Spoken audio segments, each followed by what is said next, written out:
Okay, welcome back. This is Mr. Hassan's Maths channel. I'm now answering the last question, number 7, from the October 2023 Mechanics M1 paper from Edexcel. And this question is about this connected particles, this inclined plane. It says figure 4 shows a block A of mass M held at rest on a rough plane. Okay, so you have an inclined plane and it's rough. That means we're going to have to deal with friction. The plane is inclined at an angle of alpha to the horizontal, and the coefficient of friction between the block and the plane is mu. One end of a light inextensible string is now attached to A. The string passes over a small smooth pulley which is fixed at the top of the plane. And we're told that the other end of the string is attached to a block B of mass Km. Block B hangs vertically below the pulley with the string taut. Okay, so we have a light inextensible string. Okay, and it's a small smooth pulley. The other end of the string is attached to a block of mass Km. It hangs vertically over the pulley with the string taut. Okay. The string from A to the pulley lies along a greater slope of the plane. I'm going to explain this because a lot of students ask, what does that mean? But both A and B are modeled as particles. When the system is released from rest, A moves up the plane, and the tension in the string is 4 mg/3. Given that mu equals 1/3 and tan alpha equals 7/24, find the magnitude of the acceleration of A. Give me your answer in terms of G, and find the value of K. All right, so now let's just put some of these things together on the diagram. So I've just got a copy of it down here so we don't have to keep scrolling up and down when we're doing our calculations. So, but first of all, let's draw all the forces acting on these particles. So you have the weight of each of the particles always vertically down. Okay, so this is going to be mg. Get the pen back. This is going to be mg, and this is going to be k times mg. That's the weight. Newtons. I won't write the newtons, that's newtons. You've also got the tension in the string. Okay, you got the tension in the string. Now, I'm going to put T here and T there, but I know that T is equal to 4 mg/3. T is equal to 4 mg/3. So you know the value of T, okay, in terms of m and g. All right, so that's the tension in the string. Okay, the other forces that will be acting on this, you're going to have the reaction force because it's in contact with the surface, perpendicular to the surface. And the question tells you that when it's released from rest, A moves up the plane. So it's going to accelerate up the plane. So this, of course, is going to accelerate downwards. Now, that means, because it's a rough plane, as they told us it's rough, that means we have friction, which is acting, opposing the motion. It's moving that way, friction is acting that way. And because it's moving, the value of friction we know is called F max. The maximum value of friction that can be generated in the situation has been achieved because it's moving. So F max is equal to mu times R. Okay, so those are the things that we know in terms of the forces acting on the system. Okay, on A and B. The forces acting on A and the force acting on B. Now, what I'm going to do here is just explain a few of these things. Rough, we know it means there's friction. As we mentioned, that friction is going to take place. Light inextensible string means the string is light, so we don't consider its weight. All right, and that means that the tension in all sections is going to be the same. The tension at the top of the string here will be the same as the tension at the bottom of the string here, and the tension here will be the same as the tension there. All the way through will be the same, and it's passing over. It's inextensible, so that means the acceleration. It means it doesn't stretch. Basically, it's not elastic. So the acceleration of all particles attached to it will be the same magnitude. So this is going to accelerate up with a magnitude A. This is going to accelerate down with a magnitude A, the same magnitude. If they're going at a certain velocity, this will be going at the same velocity at the same time. Okay, that's what the inextensible part helps us with. The small smooth pulley means there's no friction in the pulley, so the tension on this side of the pulley and that side on the string will be the same. The string being taut means there's tension in the string. It's not like slack or loose. Okay, and the string from A to the pulley lies along the greatest slope of the plane. Well, imagine you were looking at this from this angle here. So you were looking at this from this angle here. You would see like a ramp in front of you that's going up. Okay, now what it means is like here's a pulley, and here's a string, and here's a the block attached to the string. Now, what it means is the line that's going to move up is going to be the shortest distance between this point and the pulley. It's not going to be going at like from here to there, diagonally across. It's the shortest distance up. That's what it means by a line of greatest slope of the plane. That's all it means. It doesn't really affect anything in our calculation. If you don't understand what it means, it doesn't really matter that much, but that's what it basically means. Okay, both A and B are modeled as particles, meaning that we can take their weight acting through one point in them. Okay, and when the system is released from rest, A moves up the plane and the tension in the string. Okay, mu is a coefficient of friction. As we know that when there's friction, the maximum value that friction can, the maximum value of friction that can be generated in any given situation is given by mu. Mu is the coefficient of friction depending on the type of surfaces that are, the roughness of the surfaces are in contact, and R stands for the reaction force, the normal force, contact force, okay, when they're in contact with each other perpendicular to the surface, and tan alpha equals 7/24. All right, now the tan alpha equals 7/24 is going to help us as well, because we're going to have to give things in terms of G in exact values. You want to deal with fractions. We don't really deal with angles and decimals and so on. So a lot of students, they don't like really appreciate this, especially in the beginning when they first learn this, but then eventually they do. But in the beginning, they kind of fight against this and say, oh, why can't we just find the angle? Why do you have to bother with this? But you'll realize after a while that it will make life easier for you, especially when you have to give exact answers. So if the tan of an angle alpha is 7, the ratio of the is 7/24. That means the ratio of the opposite to the adjacent is 7/24. That's 7, that's 24.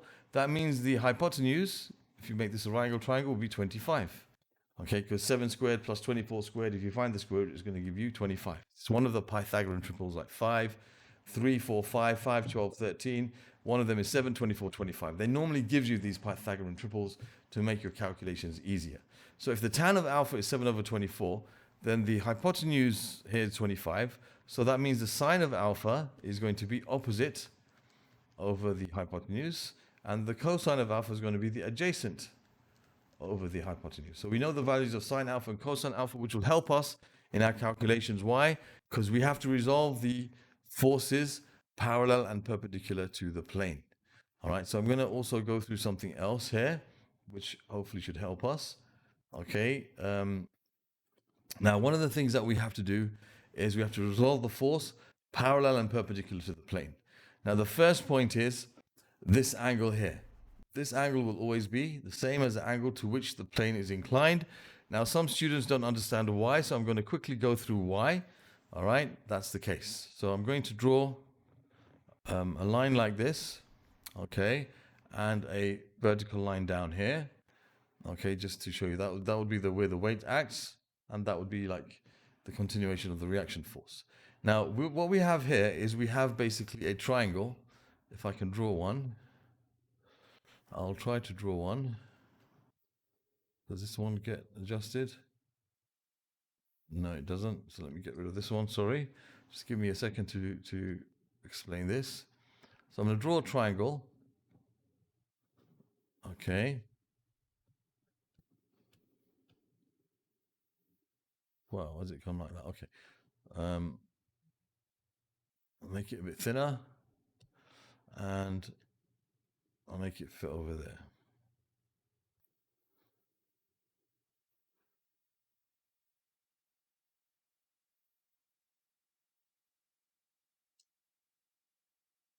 Come on, triangle. Okay, that's a bit better.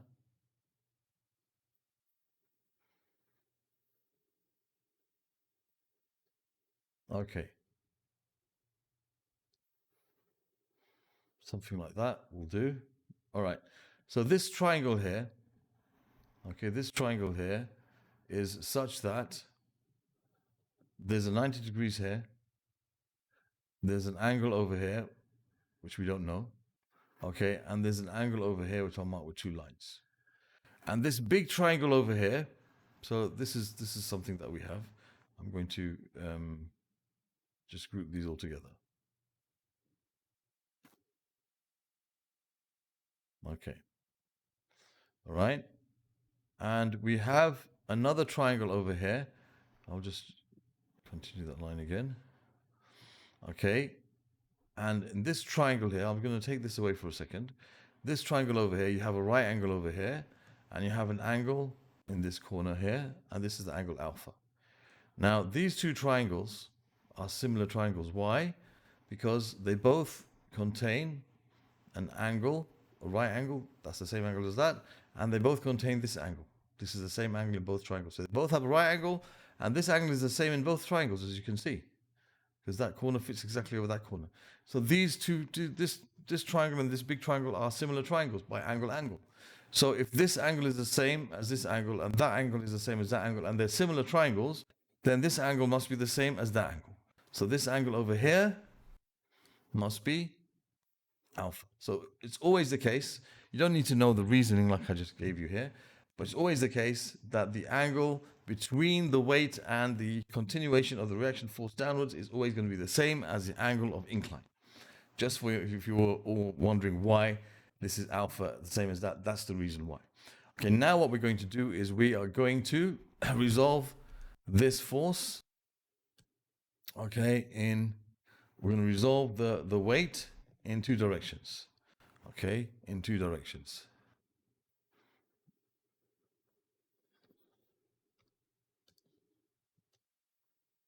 Okay, so I'm going to resolve it in two directions. I'm going to resolve it in this direction. Okay, now if I'm going to resolve in this direction, as you can see, the weight, the force has to go into the angle given. Has to go into the angle given. So we're going to use, therefore, cosine. If it has to go into the angle given, we use cosine. Okay, so this is going to be mg cosine of that angle alpha. And if you have to resolve in a direction which goes away from the angle given, see we're going away from the alpha, that's going to be using sine. So the component of the weight down the plane is mg times sine of alpha. Okay, it's like we're finding the adjacent side here, and here we're finding the opposite side, parallel to the opposite side. So that is basically mg sine alpha, that's mg cosine alpha. So now we have all the forces acting on these particles and their components. We want to now find the magnitude of the acceleration A. Right, so what I'm going to do is I'm going to set up an equation of motion for A in two directions. One of them perpendicular to the plane. So I know that perpendicular to the plane, it's not accelerating. The resultant force is zero, going like in terms of perpendicular to the plane. So the reaction force will be the same as the component of the weight perpendicular to the plane, which is mg cosine alpha.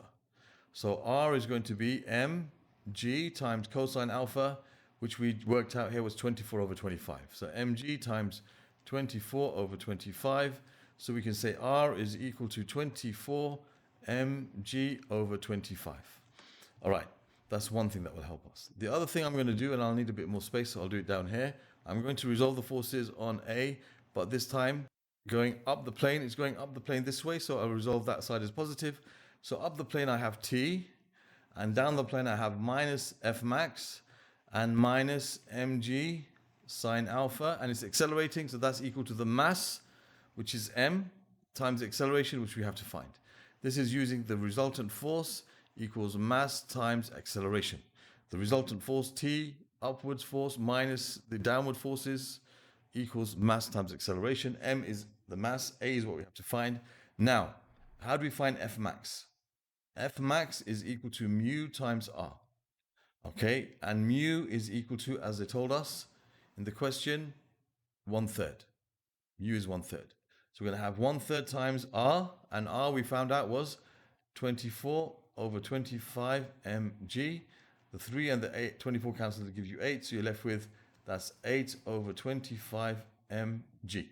So you got T, which we know already, is 4 mg over 3. So T, they told us, is 4 mg over 3 minus F max, which is 8 mg over 25 minus mg sine theta, now sine alpha. Now sine alpha, as we worked out earlier, Sine of alpha is 7 over 25. So this is going to be 7 mg over 25 equals ma.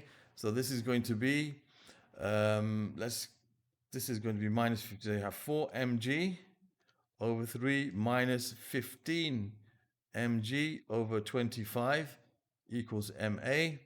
Now that cancels out to give you what? Okay, I'm going to go over to the next page because I'm running out of space here. So I'm going to take this with me. Okay, and then we'll come back and finish off what we have to get. So I'll take this with me, go on to the next page. We have some space on the top here. Paste it there. Okay, so what we can do here is we can simplify this, divide by 5. So you have 4 mg over 3 minus 5 goes into 15 3 times. 5 goes into 25 5 times. Okay, so that's 3 over 5 mg equals ma. And we can simplify this. We can make them both over 15. That's going to be 15. That's going to be 15 times 5. 5 times 4 is 20 mg, and times 3. 3 times 3 is 9 mg equals ma. The m's will cancel because you divide everything by m. So therefore A is going to be equal to 20 minus 9, which is 11 over 15 g. So there's the answer for the acceleration. And we had to also find something else, the value of k. Now for the value of k, I'm going to take this. Okay, so for the value of k, I've just taken a snapshot of the diagram from the other page. Okay, we know that t was 4 mg over 3. Okay, and we worked out the acceleration here already. So what we can do here is we can look at the forces acting on B. And because it's accelerating downwards, we're going to take down as positive. So the resultant force is going to be k mg acting down minus the tension acting up. And that's equal to the mass, which is k times m times the acceleration a. So we know what T is. T is 4 mg over 3. We were told that in the question, equals k times m times acceleration, which we worked out is 11 over 15 g. All right, so we can see mg's will cancel out. Okay, so you'll have k minus 4 over 3 equals 11k over 15. Okay, the mg's we can divide everything by mg. So we've got to find k, so we can say k minus 11k over 15 equals 4/3. Okay, so k minus 11k, that's going to be like 15k over 15. That's 4k over 15 equals 4 over 3. If you multiply both sides by 15 and divide both sides by 4, the 4s will cancel out. You're left with k equals 15 over 3, which is 5. So we can say k is equal to 5. So we've now found the value of k, and we've finished part A of the question. All right, and part B of the question, that's a pretty involved question. A lot of algebraic type of manipulation and fractions involved, but not really too difficult. Okay, it looks a bit complicated, but it's not that difficult. Just you've got some weird fractions involved. Now it says find the magnitude of the resultant force exerted on the pulley by the string, giving your answer in terms of m and g. So let's just take these values that we know. Okay, so now what I know is this angle here is 90 minus alpha. Right? That angle is 90 minus alpha. I know that if I draw a force diagram, the tension in the string is acting like this, vertically down, and also at the angle here. Okay, now those two forces are equal to each other. They're both equal to T. The force, we're looking at the forces on the pulley. The forces on the pulley.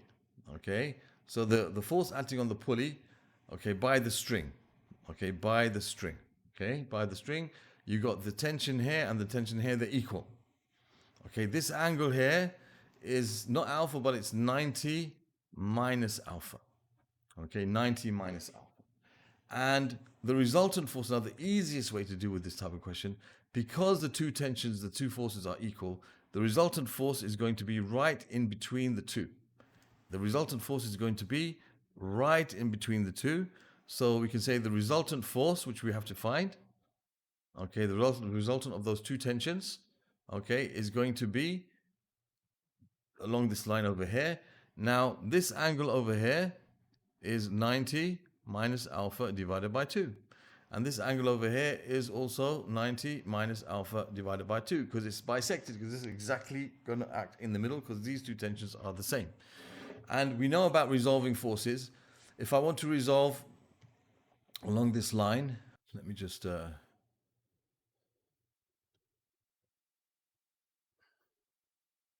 if I want to resolve along this line, okay, so I want to resolve this force along this line, I have to go into the angle. So there's tension. To resolve it along this line, I have to go into this angle. So I'm going to use cosine. Okay, so I can say that the resultant force is equal to, from here it's going to be T times cosine of this angle here, which is 90 minus alpha over 2. So it's going to be T times cosine of 90 minus alpha over 2. All right, and if I want to resolve this force in the same direction, okay, so let me just copy this. Okay, so I want to resolve this force in this direction. I've got one of them here. Let me just get rid of this for a second. So this is one of the forces resolved. The other force resolved in this direction is going to be the one from here, which also will be the same exact value, which is going to be, because you have to go into the angle, and the angle is 90 minus alpha over 2. So this force resolved in this direction, going into the angle, it's going to be T times cosine 90 minus alpha over 2. T times cosine of 90 minus alpha over 2. So you're going to have two of those. All right? So you have 2 times T cosine of 90 minus alpha over 2. Now, to manipulate this trig kind of values is going to be a bit of a hassle. So what I'm going to do is I'm just going to find out what alpha is. So we know that the resultant force is going to be 2 times T. We know what T is, 4 mg over 3. So 4 mg over 3. So we've got to give the answer in terms of m and g. Can we give it as a fraction? Let's have a look. I don't think it will be that easy to do so. Let's see if we can do. I don't think so, but let's see. 90 minus alpha over 2. Okay, that's going to be... I mean, we know that the tangent of alpha is 7 over 24. So we can find what alpha is. Can we find it as an exact value? They didn't say as an exact value. So we can still give it in terms of m and g, maybe as a decimal. Let's see if that will work. So we'll have inverse tan of 7 over 24 of 7 over 24. That gives us 16.26. Okay, so we have 90 minus the answer divided by 2. So that gives us 36.869. So we can say that the angle here, 90 minus alpha over 2, is going to be equal to 36.869. 36.869. So we can write this as times the cosine of 36.869. So let's work out what that gives us. You're going to have 8 over 3 times cosine of this. So let's do the cosine of this. We're in degree mode. Yes, cosine of answer. Okay, that's the cosine of this angle. Oh, it's giving us an exact value. Nice. 4 over 5. Okay, so the calculator actually gave us an exact value of that, so that helps us a lot. So 2 times 4 over 3 mg times 4 over 5. Okay, so we can work out the exact thing. Now that's going to be 8 times 4, which is 32 over 15 mg, and that will be the answer to this question. Okay, so that ended up being 4 over 5. So there's probably an algebraic way of doing this, but I don't think that's in the scope of this, to be honest. It's like some trig kind of way of doing this, but the calculator gave us the answer, and that's perfectly fine. and we end up with 32 over 15 mg. Even if it ended up as a decimal, it didn't say exact form. So as long as you have mg and some decimal, it should be okay as well. But it did happen to give us an exact answer, which is 4/5. Okay, so that's the end of this question. Pretty involved question. Normally last questions or so. Anyway, so we're done with this paper. This question 7 finished. Other questions from this paper can be found in the playlist, which will be complete now, and you will find that when you click on the link over here. Other questions from the topic of, this is, I guess, inclined planes. So it's going to be connected particles and forces and friction. And you can subscribe to my channel by clicking on this link there. Thank you for watching and see you soon.